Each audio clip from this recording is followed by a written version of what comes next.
बिस्मिल्लाहिर्रहमानिर्रहीम अस्सलाम वालेकुम दोस्तों, मैं एक मलिक जिसको आपने मुख्तलिफ़ पार्टीज़ में डांस करते हुए भी देखा होगा, जो कि ख्वाजा सिरा हैं।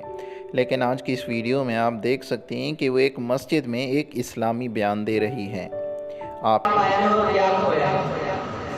इस दुनिया में महल बना लिए, बड़ी बड़ी गाड़ियां ले ली, लेकिन अल्लाह जिंदगी में नहीं है, दीन जिंदगी में नहीं है, तो क्या कामयाबी मिली?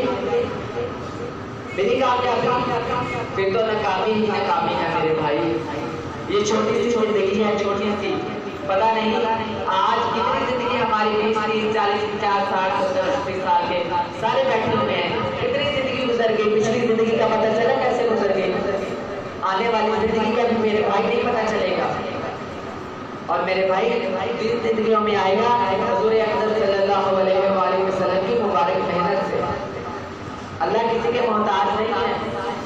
अल्लाह पाक इसके बारे में क्या राय रखते हैं, क्या वो ठीक कर रही है या गलत कर रही है, अपनी राय का इज़हार वीडियो के नीचे कमेंट सेक्शन में ज़रूर दीजिएगा।